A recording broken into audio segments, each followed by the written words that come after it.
ये राजनीति जो आपने शुरू करी, ये पहला स्टेप आपने कब रखा, पहला कदम राजनीति में कब रखा? मैं आपको बताता हूँ कि मेरे को ना राष्ट्रीय स्वयं सेवक संघ जो आरएसएस, आपने नाम सुना होगा, तो सेंट्रल पार्क जब हम बैट बॉल खेलने जाते थे वहाँ पे शाखा लगती थी। अच्छा। नोएडा के अंदर सेक्टर 55 में। तो मैं कहता था पता नहीं ये क्या, एक ध्वज लगा हो रहा था, भगवा ध्वज जिसको बोलते हैं, वो लगा रहता था, उस पर प्रार्थना होती थी, खेल कूद होती थी। तो एक हमारी गली में भैया थे, वो बोले कि तुम मेरे साथ शाखा में चला कर। अच्छा, आपकी कुछ फोटो देखी गई है राजनाथ सिंह जी के साथ में, कैसे, मतलब कुछ बताइए क्या चीजें?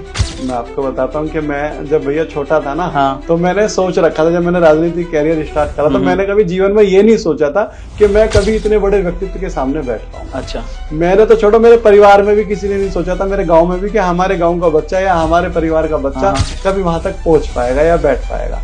मगर ठाकुर जी की कृपा ऐसी रही, माता पिता का आशीर्वाद ऐसा रहा कि मैं लगातार कई बार, मतलब मैं ऐसी ऐसी महान हस्तियों से मिल लिया जहाँ लोगों के सपने होते हैं ना, मैं उनके साथ बैठ के चाय पे चर्चा कर चुका हूँ कई बार। छोटी सी उम्र में आपने करियर अपना स्टार्ट कर दिया, 10 से 11 साल की राजनीति हो गई, तो ये देखते हुए कोई फ्यूचर प्लान क्या लेके चल रहे हो आप? जो मैं आज आपको बताता हूँ, जो मेरे सीएम तो नहीं बनोगे? पता नहीं, समय का कुछ नहीं पता। अच्छा। भाग्य में अगर मौका मिलेगा तो जरूर बिल्कुल बनेंगे।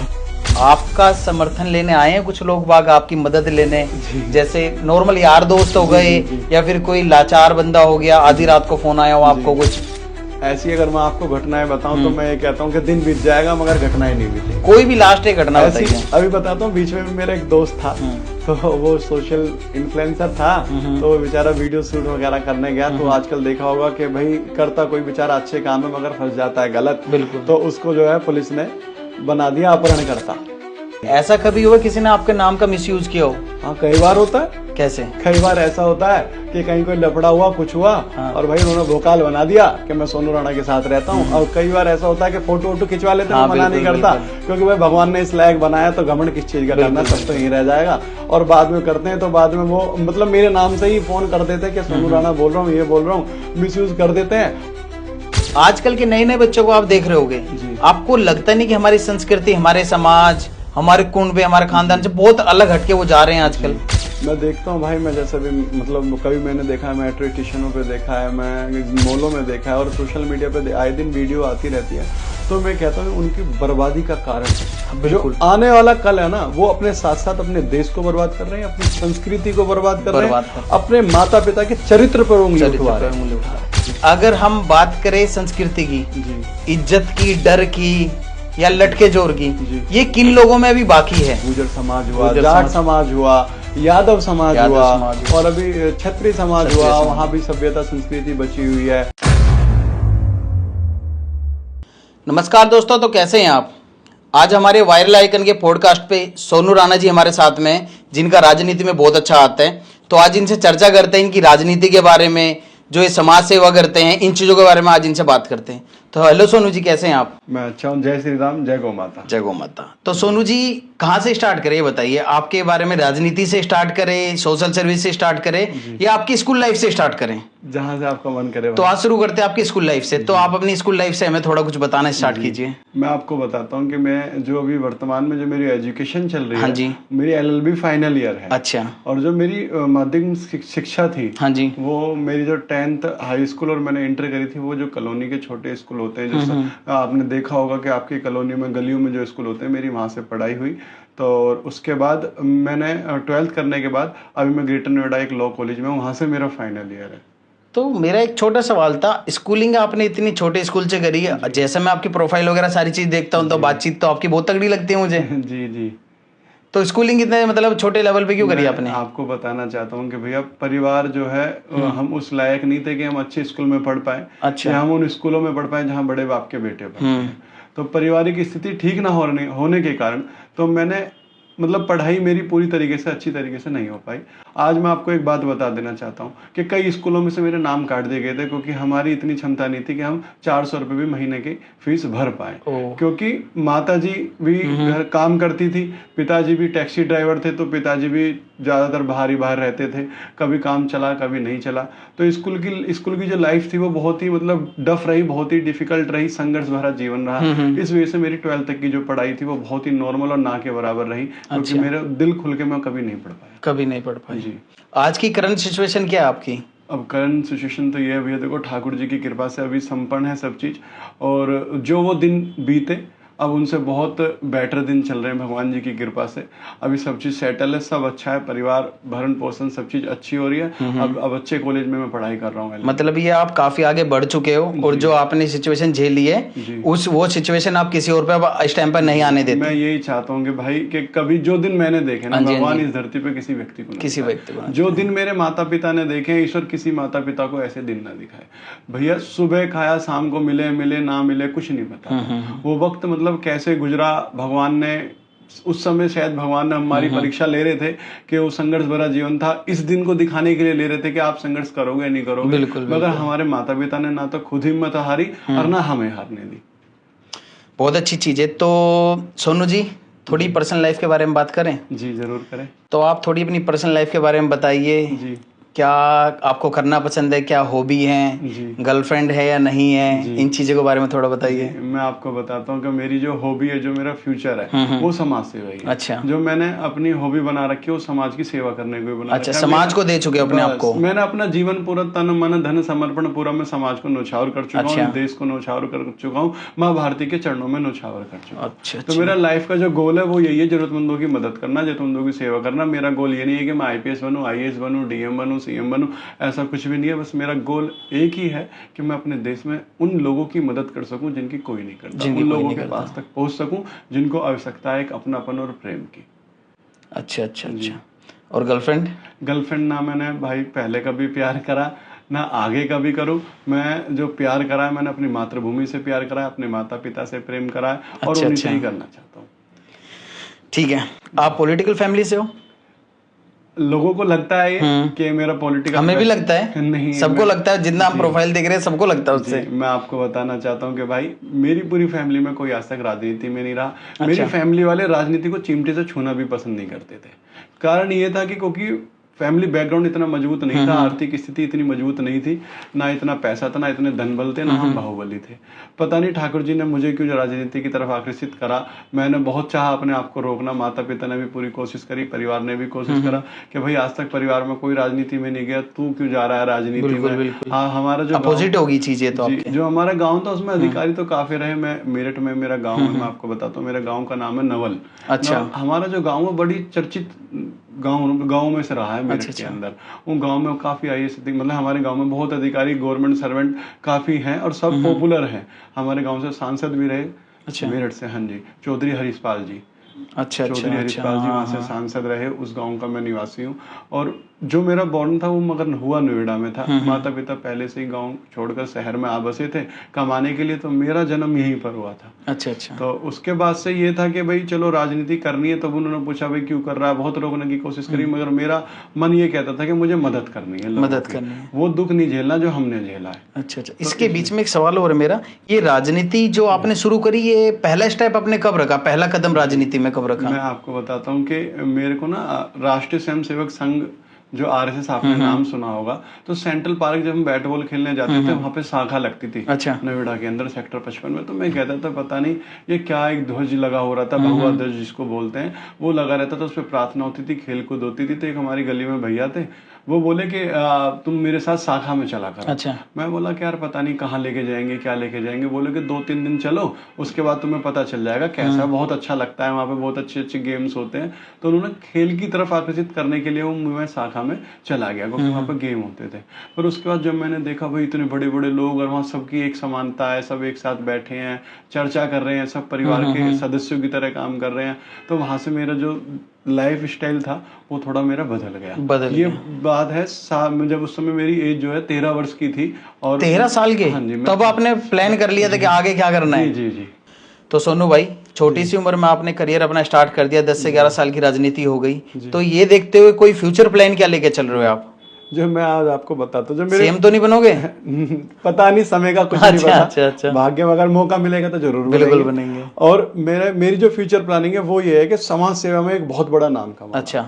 देश में एक अपनी पहचान ऐसी बनानी कि मतलब नाम का उदाहरण दिया जाए कि भाई फलाना जगह ये बच्चा जन्मा था, उन्होंने ऐसी क्रांति पैदा कर दी। ऐसी क्रांति और ये है कि भाई विधानसभा में भी जाने का अवसर मिले और लोकसभा में जाने का अवसर मिले। और मैं चाहता हूं कि संसद भवन के अंदर मैं देश के जरूरतमंदों की और गरीबों की आवाज को उठाऊं और उन लोगों की आवाज को मजबूती से रखूं जिनकी कोई नहीं रखा। अच्छा अच्छा अच्छा, मेरा उद्देश्य तो ये है मेरा। बहुत अच्छी चीज है। यही देखते मुझे याद आया, आपकी कुछ फोटो देखी गई है राजनाथ सिंह जी के साथ में, कैसे मतलब कुछ बताइए क्या चीजें।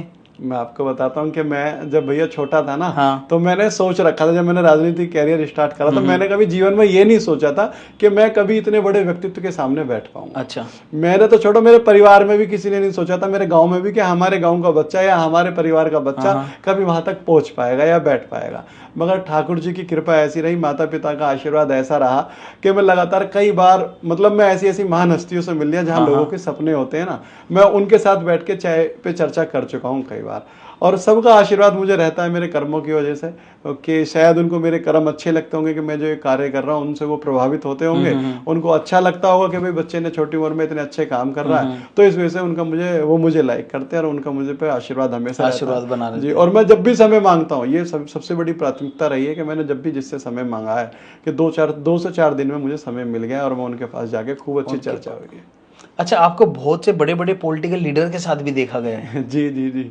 ये कैसे, मतलब फैमिली से ही है या फिर आपने अलग पहचान किसी तरीके से बनाई है इनसे? मैं आपको बताता हूँ, और रियल है ना ये वैसे? ये रियल है भैया। अच्छा। और सोनू राणा ना कभी किसी के नाम को लेके आगे नहीं चला। अच्छा। ये सबसे बड़ी खासियत रही है, मैंने कभी किसी की गुलामी करके पहचान नहीं बनाई। जो पहचान बनी और जो आगे बनाऊंगा अपने कर्मों से, अपने विश्वास से, अपने आत्मसम्मान से बनाऊंगा। और आज जो मैं वहां तक पहुंचा हूं ना, कोई कहता है कि इसकी कृपा रही, उसका आशीर्वाद रही, आज तक किसी ने मुझे वहां नहीं बैठाया। मैं बैठा हूं तो अपने कर्मों की वजह से बैठा हूं, अपने माता पिता के आशीर्वाद की वजह से बैठा हूं, भगवान की कृपा से बैठा हूं वहां तक। आज तक मुझे ये नहीं कि लोग वाक सोचते हैं कि भाई ये इतने बड़े मंत्रियों से मिलता है तो किसी के फोन कराने से मिलता होगा, मिलने, ऐसा कुछ भी नहीं है। मैं सिर्फ और सिर्फ अपने भगवान की कृपा से और अपने कर्मों की वजह से वहां पहुंचा हूं। और बाकी मेरे पे कोई दूसरा विकल्प अभी तक मेरे सिर पे किसी का हाथ नहीं रखा हुआ। अच्छा। अगर रखा हुआ है तो ईश्वर का रखा हुआ, और मुझे ईश्वर का ही हाथ चाहिए और किसी थर्ड व्यक्ति का चाहिए भी नहीं। अच्छा। जब कहते हैं ना भैया, जा पे कृपा राम की हुई, वहाँ पे कृपा करे सब कोई, तो वही मेरे जीवन में मैंने धारण कर रखा है। तो अच्छा, जैसे आपका पॉलिटिकल करियर है, बहुत सारे लोग जुड़े हुए हो, तो आपका समर्थन लेने आए हैं कुछ लोग बाग, आपकी मदद लेने? जैसे नॉर्मल यार दोस्त हो गए या फिर कोई लाचार बंदा हो गया, आधी रात को फोन आया हो आपको कुछ? ऐसी अगर मैं आपको घटनाएं बताऊं तो मैं ये कहता हूं कि दिन बीत जाएगा मगर घटनाएं नहीं बीतेंगी। कोई भी लास्ट एक घटना बताइए। अभी बताता हूँ, बीच में मेरा एक दोस्त था, तो वो सोशल इन्फ्लुएंसर था, तो वो बेचारा वीडियो शूट वगैरह करने गया। तो आजकल देखा होगा कि भाई करता कोई बेचारा अच्छे काम है मगर फंस जाता है गलत। बिल्कुल। तो उसको जो है पुलिस ने बना दिया अपहरणकर्ता। अच्छा। अपहरणकर्ता उसको बना दिया और उसके बाद उसको उठा के बैठा दिया। बैठाने के बाद उसको पकड़ लिया, उस पर मुकदमा लिख दिया कि ये बच्चों के अंग काट के बेचता है, बच्चों से भीख मंगवाता है। अच्छा अच्छा। तो मैंने पहले दिन बात करी पुलिस से, बड़े अधिकारियों से बात करी, तो उन्होंने मुझे गुमराह किया। अच्छा। फिर मैंने अपने बड़े नेताओं से बात करी, तो पुलिस ने फिर नेताओं को भी गुमराह करा। तो मैं बोला कोई बात नहीं, आज का कह लेंगे अभी छोड़ रहे हैं, अभी छोड़ रहे हैं, अभी छोड़ रहे हैं, पुलिस गुमराह करती रही। अच्छा। फिर कहते हैं ना कि भाई लास्ट में अगर आप सत्य हो तो होती सत्य की जीत है, और झूठ को आप अगर झूठे नहीं तो आपको कोई हरा नहीं सकता। बिल्कुल नहीं हरा। अगर आप सत्य हो तो आपकी जीत पक्की होनी है, टाइम लगेगा मगर जीतोगे आप ही। फिर लास्ट में ये हुआ कि जब 2 दिन हो गए तो पुलिस ने जो है मुकदमा लिख दिया और मुझे दिखा दिया कि देख अब तुझे जो करना है कर ले, अब तो इन पे FIR हो गई, जो दिखा दे अपनी राजनीति। अच्छा। फिर मैंने अपने बड़े नेताओं को बताया। मैं फिर उसके बाद लास्ट में मैं अपने हनुमान जी के चरणों में पहुंचा कि बाबा अगर ऐसे बच्चे फंसेंगे तो फिर ये देश कैसे आगे बढ़ेगा? अगर सही लोगों को फंसाया जाएगा झूठा बनाकर, जब वो बाहर निकलेंगे तो क्या उदाहरण दिया जाएगा? फिर उसके बाद मैंने कहा कि भाई इन बच्चों की जिंदगी बचाओ, भगवान के हाथों में, भगवान के चरणों में मैंने प्रार्थना करी, ईश्वर इन बच्चों को बचा ले, नहीं तो इनकी जिंदगी खराब हो जाएगी, जिस तरीके का मुकदमा उसमें लिखा गया। फिर हुआ क्या कि डायरेक्ट मैंने अपने मुख्यमंत्री के यहाँ पे, एक मेरे परिवार के भाई हैं, मैंने वहां फोन करा कि ऐसे ऐसे भैया ये घटना हुई। फिर उसके बाद जब देखा ना कि लोकल से कहीं बात नहीं बनी, फिर सीधा मैंने वहां से फोन करा, वहां से DGP ने CP को करा, CP को कहा 10 मिनट के अंदर वो बच्चे मेरे हाथ में। और उसके बाद मैंने अपने बड़े अधिकारियों से और अपने बड़े मंत्री से बोला था कि मैं सिर्फ यहाँ नहीं रुकूंगा, मुझे इंस्पेक्टर का तबादला भी चाहिए। फिर मैं अड़कर बैठ गया कि जो गलत करेगा वो हमारे क्षेत्र में हमें चाहिए नहीं। फिर मेरे नेताओं ने मुझे सपोर्ट करा, उस चीज को आगे बढ़ाया और 1 हफ्ता जब लगा उसको घुटनों के बल टिका के उसको यहाँ से रवाना कर दिया।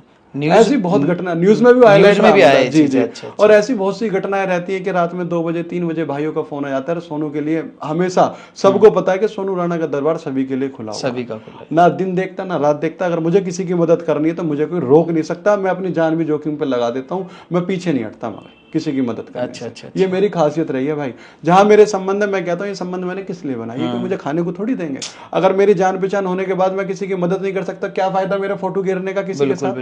अगर कोई बेचारा परेशान है, लाचार है, उसको मेरी आवश्यकता की जरूरत है तो उसकी मदद करनी चाहिए। अच्छा, ये चीज बताइए, आपने मदद करी बहुत लोग, लाचार लोगों की मदद की, ऐसा कभी हुआ किसी ने आपके नाम का मिसयूज किया हो? हाँ, कई बार होता है। कैसे? कई बार ऐसा होता है कि कहीं कोई लफड़ा हुआ, कुछ हुआ, और भाई उन्होंने भोकाल बना दिया कि मैं सोनू राणा के साथ रहता हूँ। और कई बार ऐसा होता है कि फोटो वोटो खिंचवा लेते हैं, मना नहीं करता, क्योंकि भाई भगवान ने इस लायक बनाया तो घमंड किस चीज का करना, सब तो यहीं रह जाएगा। और बाद में करते हैं तो बाद में वो मतलब मेरे नाम से ही फोन कर देते हैं कि सोनू राणा बोल रहा हूँ, ये बोल रहा हूँ, मिसयूज कर देते हैं। और जब चीजें कई बार पुलिस मतलब वो अपने उस काम में कामयाब हो जाते हैं। जब बाद में मुझे पता चलती है, जब मेरे से बड़े बोलते हैं कि भाई ऐसा मत कर, जो भी आता है सोनू राणा के भाई है, सोनू राणा के मित्र है, या तो तू ही कर ले, इस गद्दी पे तू ही बैठ जा। तो मैं उनसे रिक्वेस्ट करता हूँ कि जब तक मेरे पर्सनल नंबर से फोन ना आए किसी के लिए, तब तक आप उस चीज को सीरियसली लेना। बिल्कुल। तो ऐसा कई बार होता है कि मिसयूज भी कर दिया जाता है।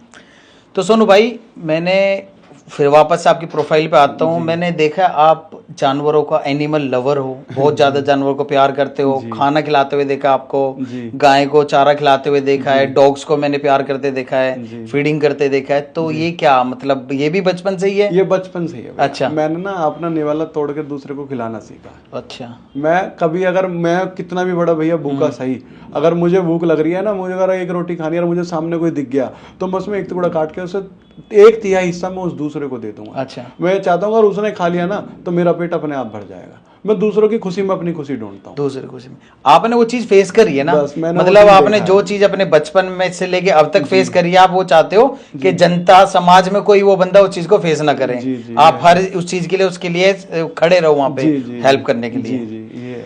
चलो, बहुत अच्छी चीज है।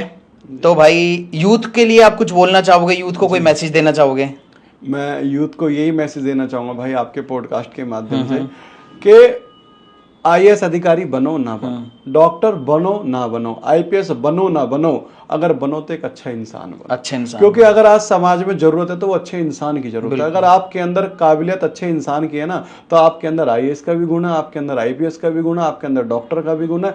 और आप अपने माता पिता का मस्तक इतना ऊंचा कर दो कि समाज आपका उदाहरण देगा। अच्छा। और मैं युवाओं से ये भी कहना चाहता हूँ कि नशे के आदि ना बने और अपना जो जीवन है ना, इस समाज को समर्पित करें, माँ भारती के चरणों में समर्पित करें, और कुछ ऐसा करें कि आने वाली पीढ़ी आपका उदाहरण दे कि भाई हमारा भाई ऐसा है, हमारे चाचा ऐसे हैं, हमारे मामा ऐसे हैं, आपके नाम से आपका परिवार जाने, कुनबा जाने, संस्कृति जाने, समाज जाने, है ना। तो सोनू भाई, एक दो चीजें और है छोटी मोटी जो मैं पूछना चाहता हूँ।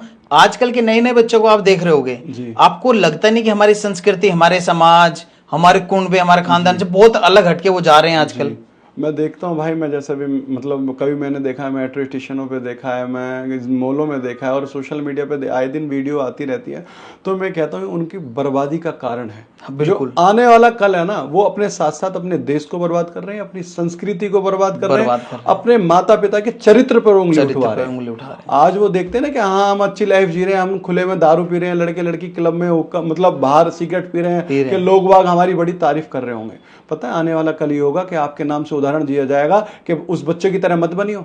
आपकी वजह से वो बच्चियां बाहर नहीं निकल पा रही जिनको जीवन में कुछ करना है। बिल्कुल बिल्कुल। उनकी वजह से ना उन लोगों को दबाया जा रहा है जिनके जीवन में कुछ करने का जज्बा है। क्योंकि जब माता पिता बाहर आके देखता है ना सोसाइटी में कि भाई इतनी खतरनाक चीजें हो रही हैं, इतनी गलत चीजें हो रही है, तो अपने माँ बाप, जो वो माँ बाप है ना, अपने बच्चों को भेजने से डरता है कि यार ये यहाँ देख लेगा तो ये भी कहीं सीख ना जाए, संगत का बुरा असर ना पड़ जाए। तो मैं उनसे भी हाथ जोड़ के यही प्रार्थना करूंगा, भाई ऐसा काम मत करो जिससे आपके चरित्र पर उंगली उठे, आपके माँ बाप के चरित्र पर उंगली उठे, और आपकी वजह से किसी के परिवार पे उंगली उठे। लेकिन सुनो भाई, मुझे एक थोड़ा सा डाउट ये भी होता है, आजकल के जो बच्चे रील में ही लगे पड़े हैं, ना माता की इज्जत करते, ना पिता की, ना चाचा की, ना ताऊ की। एक तो इज्जत नहीं करते, ऊपर से इनकी शादियां हो जा रही हैं। लेकिन जब इनकी शादी हो जाएगी, इनकी आने वाली पीढ़ी तो इनकी तरह ही होगी बिल्कुल।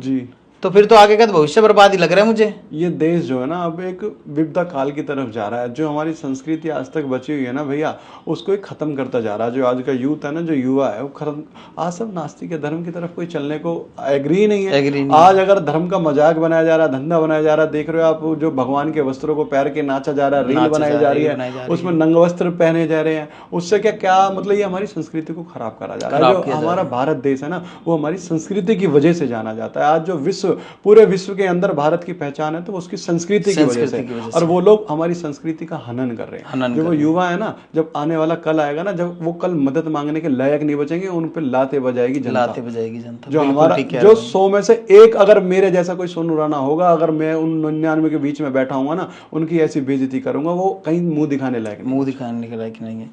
अच्छा सोनू भाई, थोड़ा सा टिपिकल सा क्वेश्चन है, शायद लोगों को अच्छा भी लगे ना भी लगे जी। अगर हम देखा जाए, कास्टिज्म पे नहीं आ रहा, लेकिन एक मिलता जुलता सवाल है। अगर हम बात करें संस्कृति की जी, इज्जत की, डर की, या लटके जोर की, ये किन लोगों में अभी बाकी है? अगर आज हम बात करें तो आप देख लो, गुर्जर समाज हुआ, जाट समाज हुआ, यादव समाज हुआ, और अभी क्षत्रिय समाज हुआ, वहां भी सभ्यता संस्कृति बची हुई है। आपने देखा होगा ओला जो है ओना रखा जाता है। आज वहां आप देहात क्षेत्र में चले जाओ, बागपत, बड़ौत, मेरठ, मुजफ्फरनगर, सहारनपुर, अरे इधर साकुम्बरी, इधर कहीं भी आप चले जाओ, या आप दिल्ली की तरफ चले जाओ, कहीं भी ऐसी जगह, अभी कई गाँव ऐसे जहाँ से हमारी संस्कृति बची हुई है। और मैं धन्यवाद करना चाहता हूँ ऐसे लोगों का। मैं उनके चरणों को अपना सीर झुका के नमन करता हूं कि आपने जो हमारी संस्कृति को जीवित रखा हुआ है। आज अगर हम उदाहरण देते हैं ना, तो लाइव एग्जाम्पल हमारे पास बचेगा नहीं आने वाले कल में। अगर लाइव एग्जाम्पल बचा हुआ तो आपकी वजह से बचा हुआ है, तो उनकी वजह से आज हमारी संस्कृति बची हुई है। मैं ऐसे लोगों को भी नमन करता हूँ और उनके चरणों में वंदन करता हूँ कि आपकी वजह से हमारे देश का गौरव बचा हुआ है, क्योंकि वहाँ पे अभी भी आंखों की शर्म बची हुई है, लठों का जोर बचा हुआ है। आज वही दो चीजें चले जाओ, अगर पिता सामने खड़ा है तो बच्चे की क्षमता नहीं कि अपने पिता के सामने खड़ा हो जाए, आंखों से आंख मिला ले। आप अगर शहर में आ जाओ तो बाप और बेटा बैठ के दारू पी रहे टेबल पे, ठीक है, उन्होंने सभ्यता और संस्कृति खत्म कर दी। तो जैसे वो बाप और बेटा दारू पी रहे ना, तो आने वाला कल ये होगा कि जब वो बेटा जवान होगा तो सबसे पहले अगर जब वो कामयाब बनेगा, अपने बाप पे लात मार के उसको आश्रम में भर्ती कराएगा। क्यों? क्योंकि उसने संस्कार नहीं दिए, उसने अपने बच्चे को एंजॉयमेंट दिया, दारू पीनी सिखाई, हजार ऐब सिखाए, और उसने संस्कार नहीं दिया। संस्कार की कमी की वजह से आप देख रहे हो जगह जगह वृद्धाश्रम, अनाथ आश्रम भरे पड़े हैं। हाँ, इससे मेरे को एक सवाल और याद आया जी। आप वृद्धाश्रम की मैं बात करता हूँ, आप बहुत से इस टाइप के लोग जो होते हैं, जो परेशान है, घर से निकाल दिए गए हैं, माता बहने लोग, जो आप इनका भी बहुत ज्यादा सपोर्ट करते हो, उसके बारे में थोड़ा खुल के बताइएगा। थोड़ा मैं आपको बताता हूँ कि जब मैं छोटा था ना, तो मैं ये चाहता था कि भगवान कोई ऐसी छत दे जहाँ मैं सभी माओं को पाल सकूं। मतलब अगर कोई माँ रोड पे भीख मांगते है ना, रेड लाइट पे, आपने देखा होगा, तो मेरा दिल पसीज जाता है कि यार इसके नीचे छत नहीं है, इस वजह से इस यहाँ रेड लाइट पर ठंड में और आसमान के नीचे सोने को मजबूर है। तो मैं मतलब मन में शुरू से ही सोचता था कि भगवान इस लायक बना कि जहां मैं कई माओं की सेवा कर सकूं, एक साथ रह सकूं। जिस समय मैं खुद किराए पर रहता था, मैं उस समय ये चीजें सोचता था कि इस लायक बनाना कि जहां तमाम माओं, कोई रोती हुई माँ है और हंसती हुई रहे और उसको अपनेपन का प्रेम मिले। तो कहते हैं ना, मन में अगर आप अच्छा सोचोगे तो ईश्वर आपका साथ देगा। और आज वही हुआ कि मैं जिस आश्रम से जुड़ा हुआ हूँ, जिस आश्रम में मैं सेवा करता हूँ, उस आश्रम का नाम है अपना घर आश्रम। अपना घर आश्रम वो एक साक्षात मंदिर है भैया। कहाँ पे? ये नोएडा में सेक्टर 34 में। पूरे देश में इसके 68 आश्रम है और एक नेपाल में भी है। अच्छा। अगर आप उस आश्रम के अंदर चले गए ना, तो आप मंदिर जाना छोड़ दो। कहते हैं ना, मानव सेवा ही सबसे बड़ी सेवा है। ये अपना घर आश्रम बताता है कि मानव सेवा ही सबसे बड़ी सेवा है और वहां पर होती है। उस आश्रम के अंदर भैया, इस संसार के अंदर जितनी बीमारी है ना, जितनी मानव पीड़ा भरी हुई है, सभी पीड़ाओं से भरे हुए लोग हैं। मगर वो उस दुख को इतनी हंसियों से वो काटते ना, आप सोच नहीं सकते कि इसको कैंसर है, ये तो बिल्कुल खुश है। वहां पर साक्षात ठाकुर जी कृपा करते हैं। अच्छा। वहां पर ये होता है भैया कि अगर हम वहां पर ना, इंसान को प्रभु जी माना जाता है। वहां पर किसी का कोई नाम नहीं है। वहां पर सबको जो प्रभु जी मान के सेवा करी जाती है। वहां पर उन लोगों की सेवा होती है जो लाचार, लावारिस, रोड पे जो तड़पती है ना महिला, गर्भवती महिलाएं हैं, अंग कटे हुए हैं, कीड़े पड़े हुए हैं। आपने मेरी तमाम वीडियो देखी हो कि जो बिल्कुल हाथ एक गले हुए। अभी एक माता जी को हमने नोएडा बोटैनिकल गार्डन से लिया था, उनका पूरा यहाँ से यहाँ तक हजारों कीड़े उनके शरीर में अंदर फैल गए। उनको खाना नहीं मिला, मट्टी खा रही, कबाड़ा खा रही है। तो उनको जब हम लेके आए ना भैया, तो ये मान लो 1 किलोमीटर तक भी इतनी बुरी बदबू थी, कोई खड़ा नहीं हो सकता। ऐसी माताओं को लाते हैं उनका निःशुल्क इलाज कराते हैं, उनको भरपूर भोजन कराते हैं। सबसे बड़ी समाज सेवा और है। जब उसको ठीक कर देते हैं ना, एक अपनापन वाला जब प्रेम मिलता है उनको, तो उसके बाद हमारा प्रयास ये रहता है कि इसके परिवार से भी इसको मिलाएं और हम उसमें सफल होते हैं। अच्छा सोनू भाई, बात करके बहुत अच्छा लगा, बहुत ही ज्यादा अच्छा लगा। तो कुछ मेरे छोटे छोटे से सवाल है, जो वन लाइनर, मतलब एक एक लाइन में फटाफट आंसर दीजिएगा। जी। अगर जनता को सोनू भाई की जी रात को 2 बजे जरूरत हो जी, तो वो कैसे संपर्क करे आपसे? मेरा नंबर सोशल मीडिया पे डला हुआ है, ठीक है। और मेरा घर सबको पता है, और सबको ये पता है कि सोनू भाई के घर के दरवाजे 24x7 खुले हुए हैं, तुरंत help 24 घंटे।